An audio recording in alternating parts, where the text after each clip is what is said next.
What's up, everybody? Welcome back for another episode of Buds, Bros, and Superheroes. So if it's your first time coming to hang out, let me tell you what we do around here so we can all be on the same page for the episode. The show name, Buds, Bros, and Superheroes, is going to be the topics of the conversation we're having today. So we have a Bud section in which we're going to be talking about Travelers of the Green, some product that we have today, different natures, different devices.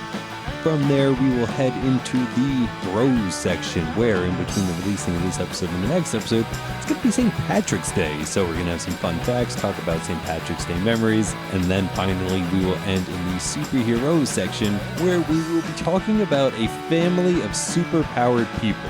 That's right, stick around to figure out which ones we are, unless you saw the thumbnail and then you already know. My name is Nick James. I would like to thank everybody for coming back, and that's especially to my co-host today, who's been in the co-host chair many times. That's because the co-host chair lives in her house. That's because her house is mine. We're married, guys. It's MegEliza. Dear, thank you so much for coming back. So happy to be here. Nice to be in the chair once again. It's funny. You have to listen to me all the time, but at least now, I feel like at least now it's for something, and no, not really still, but just thanks. Yeah, we would probably have these conversations anyway at some point or another. It's pretty much what we'd be doing anyway, yeah. So thank you for taking the commute just a few steps over and hanging out. Absolutely. So for all those hanging out for the first time, we're going to start the show the way that we always do, which is entering into the Bud section. So you and I, dear, are patients in the medical marijuana program here in Pennsylvania. So between the two of us, we pick up quite a bit of stuff. And we have some stuff on trial today, if you will, up for debate. Not really, though, because I think it's just unanimous. Is there a debate? No, there's no debate. It's pretty fucking unanimous. Yes, we have Maytree's Jet Fuel Gelato. So right from the start there, I want to get into, if I can, ask for a little bit of participation from any fans listening who also pick up this brand. Did I say it right? It's spelled Maitri. So I said my tree for the longest time. You know, Mai, my tie is spelled the same way, Thai. I see the AI and I go I in that. All right, I feel that. And it's just my tree. I don't know why. It sounds like that's my, colloquially, I think I said that right. Did I? Yeah. Sometimes the marijuana is called tree. Do you have any tree? Can I get some tree? Blah, blah. So it sounds like my tree. Then I was told that the company is run by all females and that it's pronounced Maytree, as in short for matriarch. And I was like, oh, that makes sense. And then after that, somebody said, no, that's bullshit. And I still haven't figured it out. That would be so dope, though. I agree. So maybe what a cool branding. Yeah. If that's what's up. I hope that's the truth. As you're sitting there, if you see the little peacock symbol, it looks like a peacock almost. Your stickers all over the computer? Yeah, this one. Yeah, I see that. So that's their brand, which doesn't really scream is a peacock matriarchal? Aren't like the really giant pretty ones males? Yes. Doesn't that kind of then make you think, why would they pick that for their logo if that's true? Anyway, doesn't matter. What matters is what's in the jar. We were talking about a jet fuel gelato, the sativa dominant hybrid. So diving into this, we are at a THC level of 33.669%. I believe that. I could feel that. I was going to say, yeah. It's super high, especially for this area. No. Yeah. Just a little bit of just a small bit of vaporization of this flower, and boom, you're all of a sudden there. And it's super nice, though, still not very relaxing. I think that has to do a lot with the terp profile of the top one being limonene, which is 0.791%. And limonene is the uplifting mood elevator. The one that's, 0.791 in a flower. For those listening, in my opinion, anything over 0.5 is like, holy shit, in flower. Once you get into concentrates and vape carts and shit like that, it becomes more concentrated. But yeah, that's pretty freaking high. After that, the next one is myrcene or myrcene. Again, some viewer comments on how you say it, MYR. So I say myrcene. 0.231, which isn't that high. And then the final one of the highest here is the linalool at 0.171. So really top notch there. The top terp is all that limonene, which, like I said, a little dabble do you, and I'm pretty happy. How you feeling? I feel good, yeah. I'm already kind of chatty. Did you know that? You don't say. Yeah. I was called out at it today at work. Somebody's like, well, Nick will talk about anything. And I was like, oh, shit, they noticed. The other thing we are going to break into this bud section here is a way to take dabs.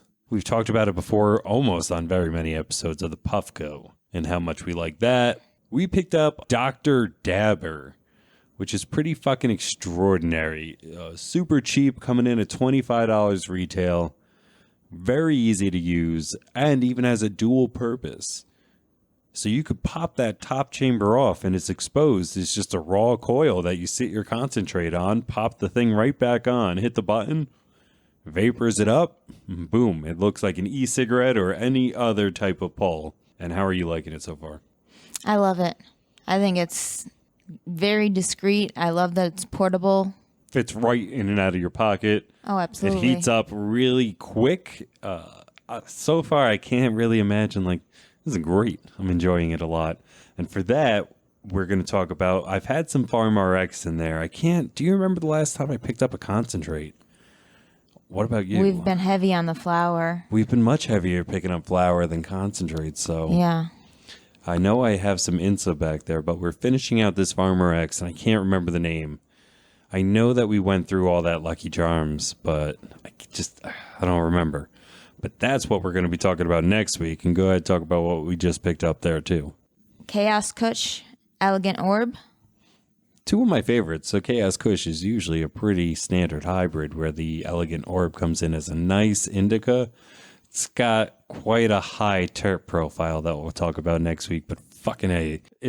I could smell it outside the box. How about that for a preview? Like, that's pretty freaking intense, man. All the terpenoline in that is hoo-wee. Right? Yeah. You can smell it outside the box. And inside that box, it's not like it's just in the box. What's in the box? Sorry. It's not like it's just in the box. There's also like a container that's in the box. So it's fixing to be pretty good. Dude, I really like Cresco. I like their carts. I like their concentrates. Their supply stuff that's what happens. So anybody who doesn't know, when you buy Cresco, when they go into their distillate carts or into their 7-gram packaging, their product name comes Supply. I really like the supply stuff. So those are just kind of reviews, light reviews, if you will. I do have another question in mind that I didn't exactly want to spring on you. However, I really do want to know the answer of, would you ever consider, or like when we were first starting talking, I wasn't in the industry, however, I was still a patient and using quite heavily of, like, would you ever imagine my life without weed? You? Yeah. No way. Absolutely not. At any point, would you ever try to ask me to stop? I can't. No, I think it's medicine. Why would I ask you to stop taking your medicine? Do you really feel that way? Like it is medicinal for me as much as I believe it is? I definitely think you've built a tolerance to it a little bit. I think you have a higher dosage that you need to take of this medicine than most people. But yeah, I definitely think you need it for your anxiety, for your compulsions. You've got not to air you out, but like you've got real bad OCD and stuff like, and I definitely think it helps focus that energy. And I don't know. I just think it helps you live a more comfortable life. I like that idea of how you put it, to focus my energy, because that's sometimes how I have to feel when people talk about having OCD and needing to mellow out and needing to calm it down. That's not exactly what I need. I don't need to calm the beast as much as point and direct it, like you kind of said, where hyping myself up with high terpenoline levels and having a nice sativa-leaning hybrid drives my obsessive compulsion into at least a doable mode, I find. Like I can do something then, where sometimes without, I find it crushing. Like all the things build up and I don't know if I could do it and I can't do it. And why even start? And if I don't start, what is it? And it's just on and on, snaking and stale. And then all of a sudden, I imbibe a little bit and I'm like, fuck it, there's time. Let's do it. So yeah, I like that. Thank you. It's like a boost to, focus. I don't know. That's how I see it for you anyway, from what I've witnessed. And that's what I like about us as well in terms of profiles of, we do tend to shop pretty similarly. However, you do like a heavier indica cart much more than I ever do. Higher levels of myrcene and really high levels of THC to relax at night, where Again, I don't want to go into that phase all the time. Sometimes I'll dip into an indica, but you like indies more than I do for sure. Oh, absolutely. Yeah, I really like the indica card I have now. It's on a Cresco pen. So we already dropped that. We like Cresco. Cresco again. Cresco pen. But yeah, it's a really nice indica, and it just helps me at night because I can't turn the worry off. So I really need that push down. I need to get, again, refocused. Realigned almost. Realigned, yep. That's a better way to say it. Holistically speaking, it's like the chiropractor of medicines, where it's always a realignment, and you could take different amounts at different times to be like, oh, sometimes you need to focus on different things, different profiles to hit certain points. I love it. I love that you love me on it and that you accept the lifestyle completely. Even though I think parts of your family kind of hate it, which, I don't know, might be hard. I don't know how you feel about that, or if you're willing to, quote unquote, as you say, air it out. Is that a young kid thing? Air it out? Oh, who knows? When you're like, I don't mean to air you out. I was like, I don't know what that means. All right. Like dirty laundry, I kind of figured like, all right. Yeah, that's what I meant by it. Yeah. I just made it up now. No, I don't know what the... You're hip. Sure, yeah.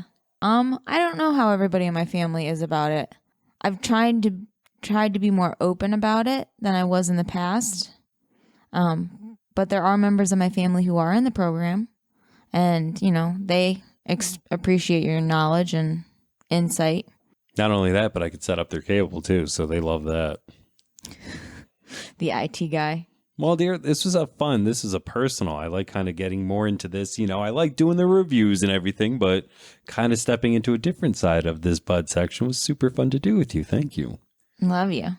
For everybody out there, I always really love to know what everybody else is smoking on, especially if you're in the Pennsylvania program. I'd like to see if I can then go on a search to find what you have. Vice versa. If you'd never heard of something I had and I turned you onto it, that'd be cool. But what I'm trying to say is whatever you're smoking, leave it in the comments down below. We're heading on out of this bud section and going to go into the bro section, talking about some St. Patrick's Day.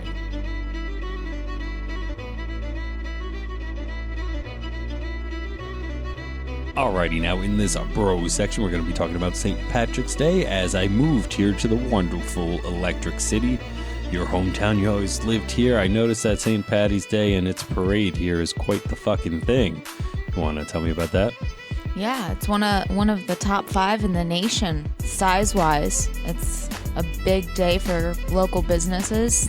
There's a cover at every bar, which is the standard, like 10, 15, 20 bucks just to get in to the bars on St. Patrick's Day. And it's just a drink fest, man. It's crazy. Do you drink for free after that $20? No. So at some of like the smaller places, you might get a drink, like first one's included or something like that. But no, you're still paying full price. Yeah, regular price. How much is a drink?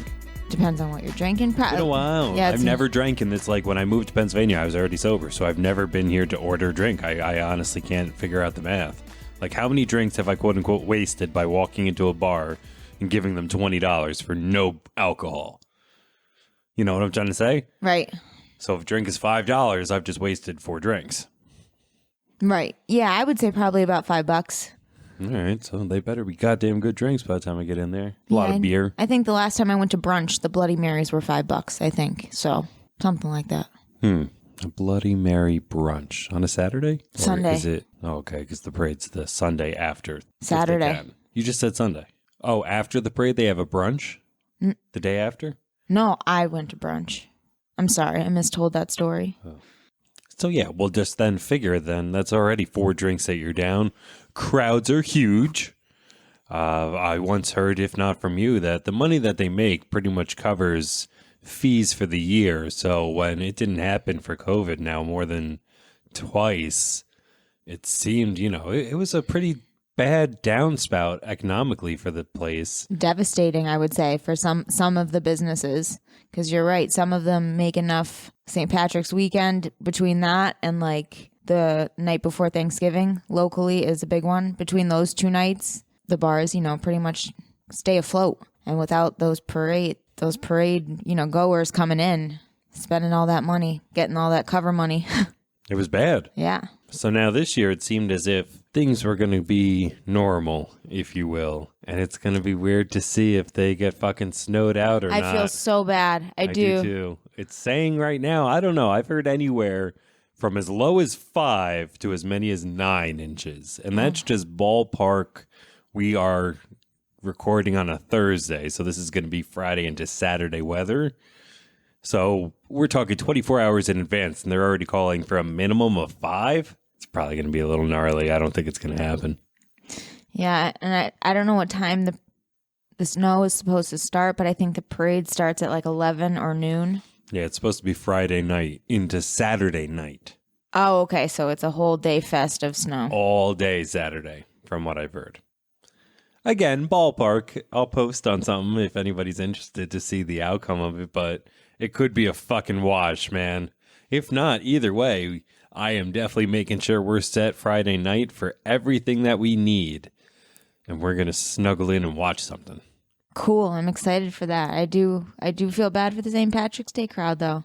It is an obnoxious holiday, yes. But it is a great day for local businesses, and I love to see that. I love to see them thriving. You know, that's really cool. It is. I'm sure all the tips are great. I don't think anybody's ever died. Yeah. No, People we've have we've had accidents in the past. All right. Well, not too many people have ever died. Not closing out yet, guys. I looked up something fun. I think it's going to be great. There are 10. We'll see if we get through all of them. But these are some strange St. Patrick's Day traditions in the United States. First one coming out of New London, Wisconsin. In New London, leprechauns crawl around the city and change all the signs to, quote, New Dublin, unquote, for the day. Even on the highway. Which is like knuckin' futz. Apparently, this tradition stems from the wave of Irish immigration that fundamentally altered New London's previously German cultural profile in the 19th century. The leprechauns, who were members of the local Shamrock Club, go to visit hospitals and schools once they're done. The parade also includes a staged adaptation of Finnegan's Wake. Oh, that's so cool. I think that that's pretty fucking amazing, to be honest. Like, it seems like a lot of work, though. There must be A, a lot of leprechauns, or B, not a lot of signs. I wish that I looked up the square footage of it, but who knows? What was number 2? All right, the next strange tradition in Portland, Maine.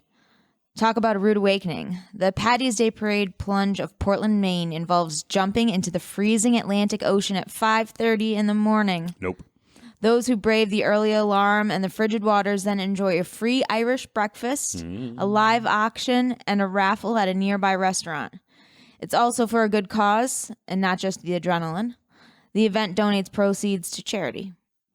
Okay, not bad. You did have me at breakfast, but where you lost me then, shout out to one of our favorite YouTubers to watch together, Mr. Beard Meets Food, who is from the UK. Now, I'm not saying they're all the same over there. However, you know, they're all over there. The things are the same everywhere in a sense of their breakfast usually include a large heaping of beans, tomatoes, and mushrooms for whatever reason. Also, blood pudding is over there.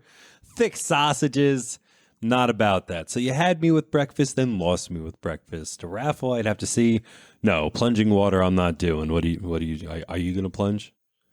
No, I'm not. I'm not really a swimmer. I'm not confident, and I probably wouldn't want an Irish breakfast just because I'm a vegetarian, man. Next is in New Orleans. No one throws a parade like New Orleans, and on St. Patrick's Day, the city flocks down to the Irish Channel neighborhood for a veritable street party. New Orleans might be the only place where you could take part in a vegetable food fight, too. Think, all the ingredients that go into an Irish stew, especially the cabbage, minus the beef.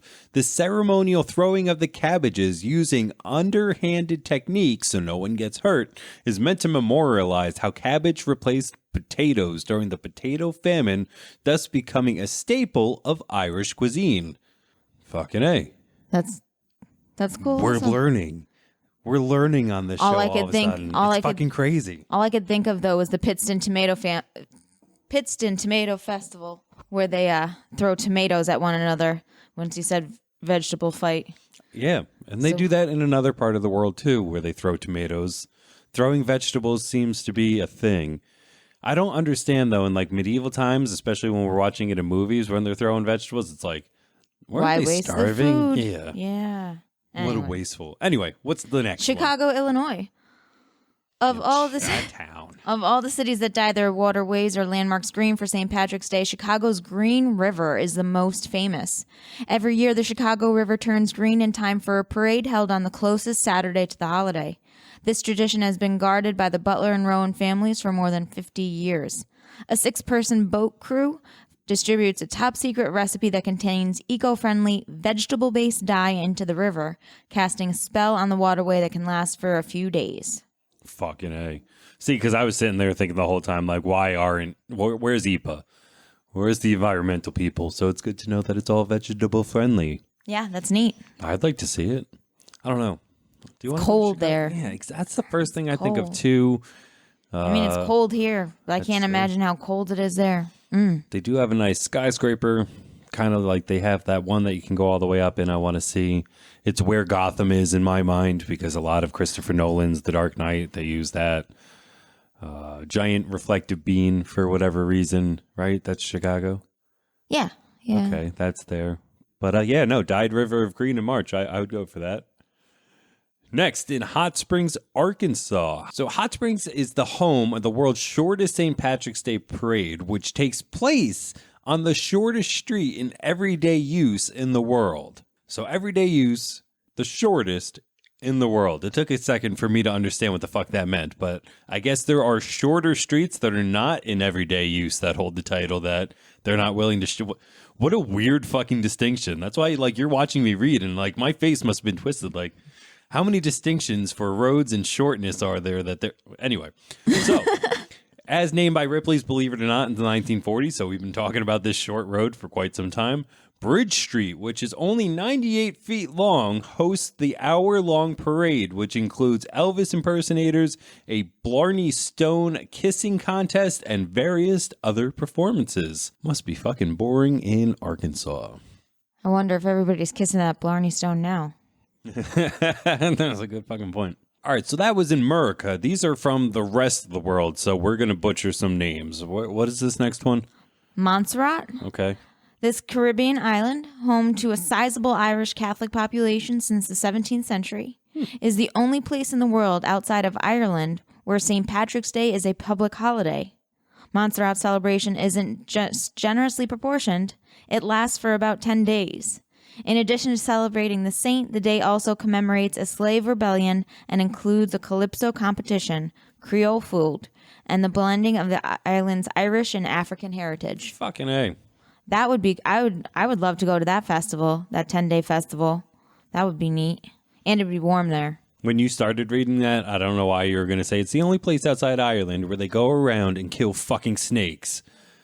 I just figured that's where it was going. I heard tropical island. I just assumed that there was a fuck ton of snakes there, but... It got real dark real quick. Yeah, but that's a national... They all get off... I wonder if they get off all 10 days. Yeah, I wonder if they close down like some of the... Like how Bloomsburg closed down when they have their... I guess it's kind of like a parade. They have their fair. Their fair, yeah.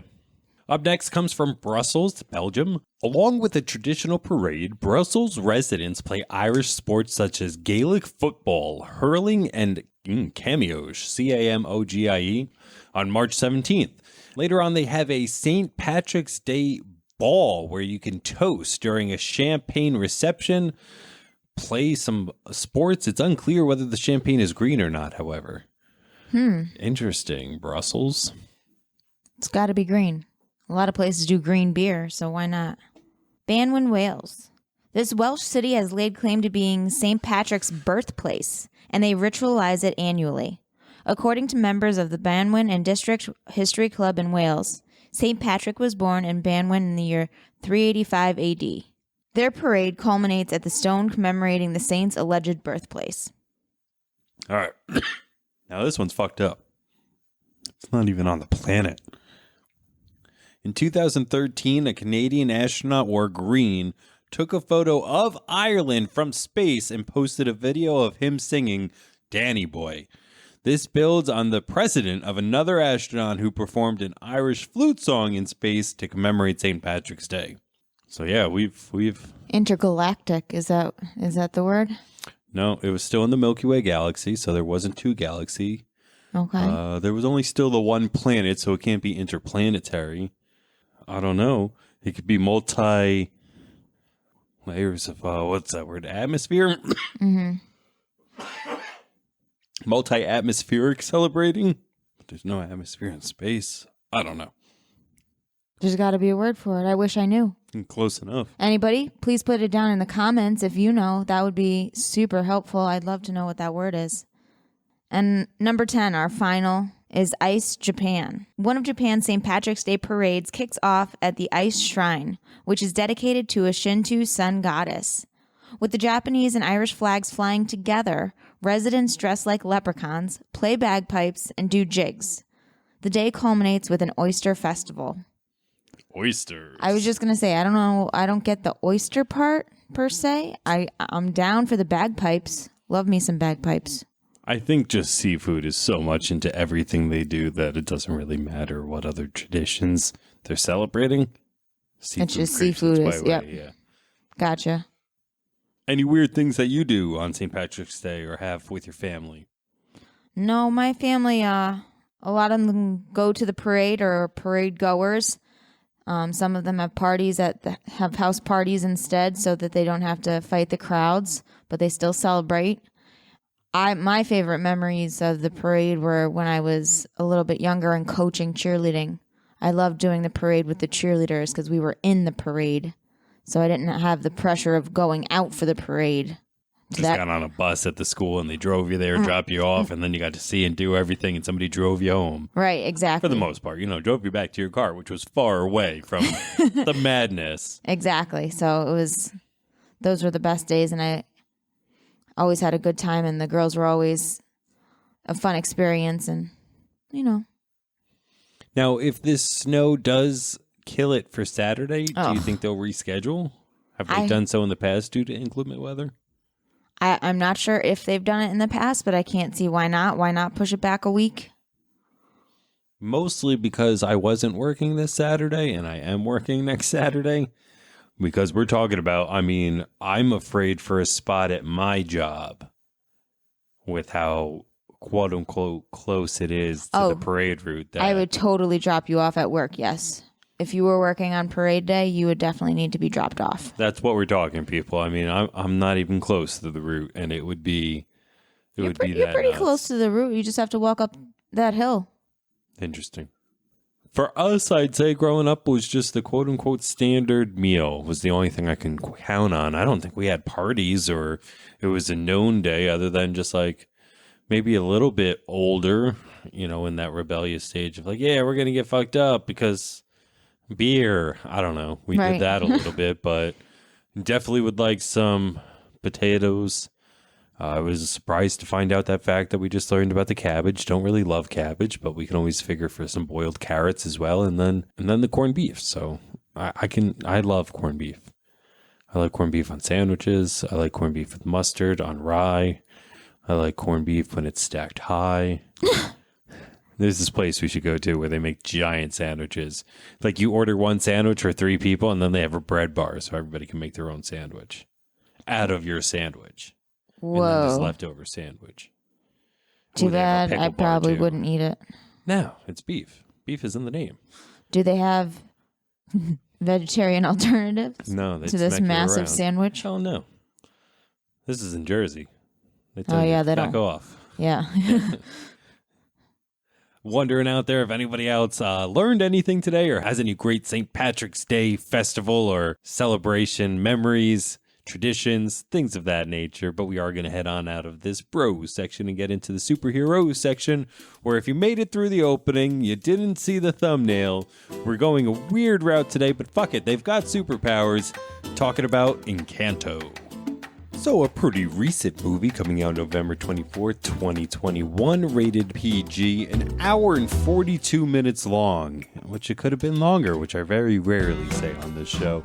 Synopsis here on IMDb is like a Colombian teenage girl has to face the frustration of being the only member of her family without magical powers. Yeah, I mean, now on the, yeah, I guess it is that easy to all in one sentence there. Directed by Jared Bush, Byron Howard, and also it says co-directed by Charisse Castro Smith. So I wonder if it was like a and an ampersand kind of thing that we've talked about before, of two people working together and then somebody came in and right, who's in what room there. together and interesting. yeah. Very interesting. So in the past, we might have heard of this Byron Smith's her Zootopia, Tangled, Bolt, just to name a few. Jared Bush here, it seems as if he has also done a lot of writing. Jeez. Oh, where actually Jared Bush co-directed Zootopia with the other, so it's not their first time working together. So that makes sense that they're then a team, whereas this would be Charisse's first co-director / co-directed by credit. Interesting, but it doesn't really matter. You saw this movie before I did, so I'm going to kind of let you go through what you think of it first. And I think it came right to Disney Plus. Were we still in the weird COVID time in November? Yeah, I think we were, or if we weren't, I didn't go to it in the theaters. I waited. I watched it on Disney.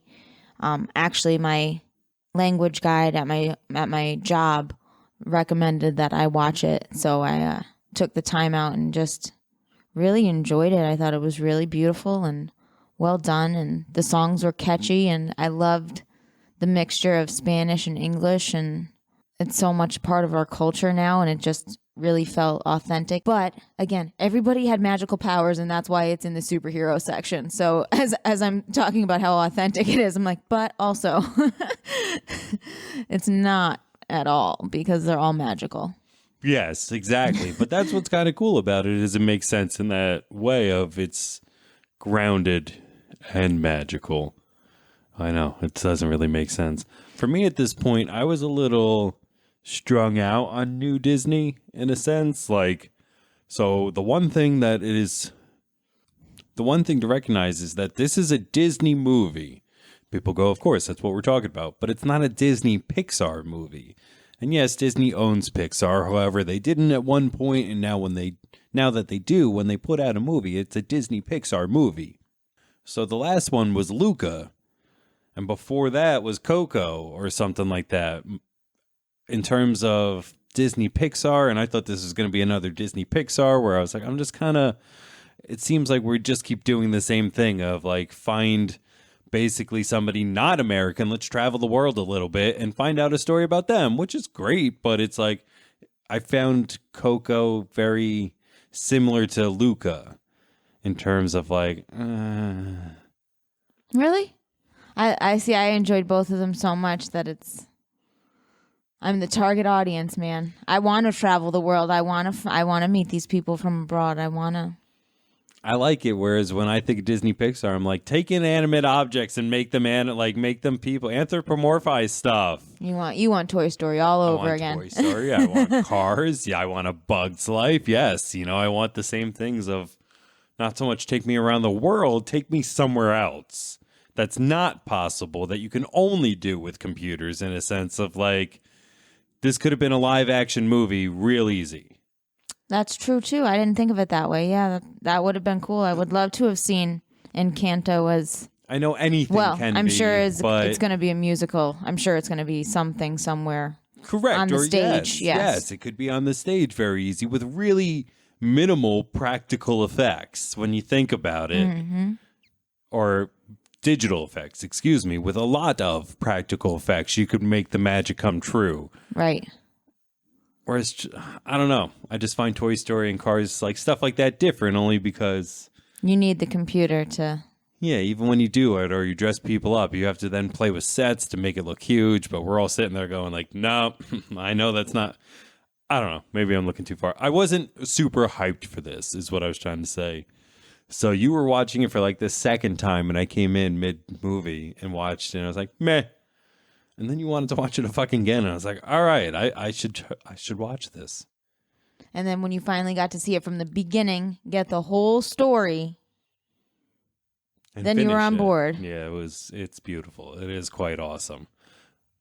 And the music, man. The music is so good. The music Yes, it is one of the ones. I believe it's the Hamilton guy who also did a lot of Frozen. Just a super popular writer in terms of the musicals right now, which is awesome. Good for him. But this one smacks harder than almost any other one, in my opinion, in quite some time.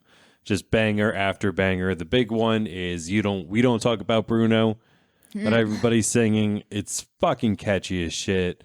A lot of my coworkers have kids and so complex too, musically so complex. Yes. The layers of, especially in that Bruno song, the layers of my favorite parts at the end when they're all doing it. She never should have talked about Bruno.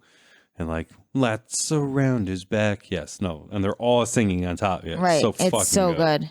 Yeah, and right, complex is definitely the way. It's symphonic. Does that work? Yeah. It's symphonic. He's wonderful at crafting words and lyrics the way that some people just do notes on a piano. He accompanies them brilliantly with that, but he's quite talented. I think he also did In the Heights. Oh, okay. Yeah. So he's been riding high, writing shit for a while now. Right. The next sleeper one that we really like, though, is The Pressure, where the big strong one's I have feelings and I'm soft on the inside and stop making me do so much. I think that everybody can kind of relate to it because I think everybody has to be there for someone. Right. You've got that person that you've got to be a rock for. Exactly. I'm the tough one. I'm the strong one. And everybody's that someone for someone is what I mean. You're my rock. You're mine. Oh, boy. But that's what makes, exactly. We could just both fucking float away, right? But that's what makes the song pretty awesome. I like the songs, too. I just have to say this. I love the songs that include the house, as a character and allow the house to make sounds I don't know. I think that that's such a cool nod to the magic in it. I don't know. Which is kind of what I wanted to talk to next. We've talked about the musical side, but it is here in the superhero section for the fact that there is a lot of super in this, including, yes, the house is alive in a sense, which is a lot of people say that it's the grandfather's spirit. How do you feel about that? Spoilers for anybody who hasn't seen it. I think that's a beautiful idea. I mean, who wouldn't want a little piece of their loved one to stay behind in a warm way? Like the little reminders, the clock shaking when it's time to do something. Just the little nods. If it was my ghost, all the cabinets would be left open. Yes. Mm-hmm. Or something. I never shut them. No, I know. You did it today again. But it's just, that's such a beautiful, beautiful sentiment. The movie revolves around Mirabel, who is a third generation. Like I said, spoilers. The abuela's husband sacrifices himself. That sacrifice grants the magic of the house and then grants her to have 3 magical children. Those children have 3 powers, so let's talk about the powers, because I don't know the names, except Bruno, of course, because we don't talk about him, but here we are talking about him. He can do predictions. After that, Mirabel's mom can cook food that heals people, and then her aunt can control the weather through her feelings. If you want to do names, that's cool. I can't keep up with them because it's a little too much for me. I just want to, this show, let's do the powers in terms of rank them. Which ones would you want? Of that first tier of family members? Yes. I definitely would want the healing power, I think, because it melds cooking and love with healing powers, and I'm a terrible cook. So I would love to have. That's what I was going to say. I'd probably sit around with a broken fucking leg rather than you here, just take a bite. Nah.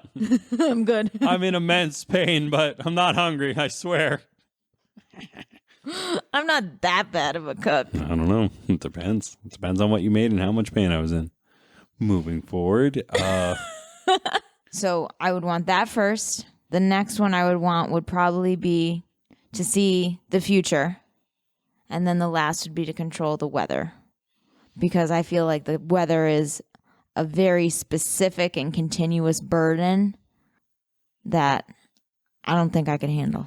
I also have the same listing, and I'll tell you why backwards of why I don't want the weather one. It's not like Aurora. It's not like Storm from the X-Men, who literally controls the weather. Like, I want it to fucking rain, and all of a sudden it's raining. Kapow, She'll get right. pissed off, and now all of a sudden hurricane's happening. Like, I get angry sometimes. I can't help that shit. So it's not really... I find that much more of a burden than the number 2 of, like, Bruno, who... As we see in the movie, not all good news or not all news is good news. And like, yes, you're going to get fat, you're going to get bald, your fish is going to die. Sorry that it's literally a shoot the messenger scenario for Bruno where everybody fucking hates him, and to the point where he literally dips off into the crawling of the house. And gives up his power, basically gives up his superpower to try to just avoid it and keep the peace. Exactly. Noble when you put it that way. And then finally, yeah, her mom is, I A, enjoy to cook, and B, it would be nice. Her father, who's not magical, always seems to just be getting stung by bees or whatever. So he constantly needs it. And she also seems to be a good cook, too. And from what I've heard, Colombian food's pretty awesome. And can I just ruin everything about this movie then, though? Because it was brought up to me by the language guide. How come they wear glasses? If her food heals, why do they wear glasses? Well, guys, right? We're going to have to sign off now. This is the end of everything because my mind is blown. Holy shit, that's a good fucking point, Meg. Right? I'm perplexed. I know. Somebody's got to tweet them quick. Somebody put in the comments, explain this to us. Explain this to us. Holy shit. Moving forward, because I just can't dwell on that anymore. The next tier then happens when... The aunt who controls the weather has 3 kids. The one who can hear very well, the one who could change into different people, and the one who could talk to animals. Am I right? I am. So the one has supersonic hearing. Definitely would not want. The other one is a changeling, can morph into anybody. Definitely would want. And the third could talk to animals. I don't know why I repeated that. Would fucking definitely want. So yeah, I guess... Ooh, man, it's so hard. I don't know if I'd want to change form into different people like Mystique from the X-Men for anybody who doesn't know, or talk to animals, self-explanatory. I think I would like to speak with animals first and foremost, and then morph, and lastly, hear well. Same. Because I feel like, again, the hearing well could be an ultimate burden. She hears shit from like too Miles. far. Yeah, I mean, it's more than even... I think about Matt Murdock being Daredevil, being blind and having very, very, very good hearing. And still, I don't know if it's that much. It's like Superman hearing levels. But she's still just a human being in that sense, or at least Superman has upgraded skin, or I don't know. Something's got to help him more than... it just seems that really seems more like a burden. But one of the things I saw on the internet that I think is actually cute, when she claps, she only puts her 2 fingers together. Yes. Because it sounds so loud. Yes, I've seen that as well. Bruno, like we said, just kind of messed. He went away. He didn't have any kids. Maybe that'll be in the sequel. That'll be fun. Uncle Bruno gets a girlfriend. Yeah. He never saw it coming. But so he doesn't have any. And then now Mirabelle, who doesn't have any powers, has 2 siblings. Her two sisters. One sister can grow any vegetation by the end of it. It would only seem like flowers at the very beginning, but later she does like cacti and shit like that. And the other one's super strong. So obviously, right away, I want to go super strong. That seems fun. But then, in my mind, especially on this show, I said, can grow any vegetation? Mm-hmm. You mean I can grow the Weedums with just the flush of my hand and a big old stanky fucking... Okay, I think I'm going to have to choose that one. But also super strong is... It's got to be, what, top 3 all-time fantasy lists for superpowers? Next to flight and... Super strength is always up there. It's got to be. I would always assume it's the number one thing that people would wish for. If they're like, any superpower, it would be that. Because technically speaking, through that, you get invulnerability. Right. Because if you were as strong as someone and your skin and muscles weren't, you'd just like fly them off your own bones before you do anything. You know what I mean? Like, I never considered that, but that makes so much sense. Yeah. Yeah, if you put even some of the own strands that we have now, we can break our own bones if we actually use enough. Maybe. I saw it on Stan Lee's Superhumans. It was a show on the History Channel back in the day. Very interesting. It was pretty interesting. But now you, grow stuff or grow up? Ugh. Muscles. Probably grow stuff and then grow muscles because I'm not capable of growing things. I always had a problem with flowers and stuff. They would die on me no matter what no matter what I did. Unlike your father, who's has a great aptitude for green thumb. For green thumb, yeah. So I would love to do that. And then secondly, have super strength, because if I had the mentality, I could probably have semi-super strength now. I just don't have the willpower to become that awesome girl, that awesome lifter girl. Some people can do it, yeah. And in terms of their body weight for what they could pick up versus how much they weigh, it is indeed super. But this one we're talking about, like, she can hold how many donkeys at a time? It was like 8, a dozen or something, yeah. 8 to 12 donkeys at a time. And they're my favorite time when you're watching the music for surface pressure, if you ever watch the video. They're at one point they're doing a dance and their hips are moving like really just not naturally for that type of vertebrae. So that looks really funny. But the real kicker, in my opinion, is the deadpan on their eyes. Like they're just kind of chewing some or not paying attention, but their body's really into it, but they're just... It's such a funny clip in the movie. I like it. I would be amiss if I didn't bring up Punk Rock Factory, a YouTube channel that I found, but you know, they're musicians, so they have albums and shit, and they do almost exclusively covers, if I'm not mistaken, and they've put out covers of the 2 songs that we brought up, and if you haven't seen them, go check it out. It's pretty fucking magical. Finally, in a roundabout way, we haven't really brought up Mirabelle, and to finally give the biggest spoiler of all, the house breaks down. You know, in any fashion of a 3-act structure, there's a problem, they face the problem in the climax, which ends up breaking them all, and then they come back at the end to build back together what they've lost together while learning a lesson. You know, 1, 2, 3, 1, boom, boom, boom. And at the very end, we find out that Mirabelle, this only makes sense if you've seen the movie, sorry, gets a door, and that door is the family. She technically almost gets a power in the sense of her being the glue of this super family is the most superpowered power of all. Without her, there's no superpowers everywhere. It's love that keeps everything together in a sense of... Yeah, it was cool. I didn't see that coming. No. I really didn't see that coming at the very end. I really thought at the very end she'd get a fucking superpower or multiple superpowers or just, you know, like kind of like the sky high of it all. You know, in that movie where he didn't have any, and then he had super strength. And not only that, but he had super strength and he could fly. Spoilers for those who haven't seen Sky High, but... Right. I thought she was going to be like the most powerful of them all in a literal powerful sense.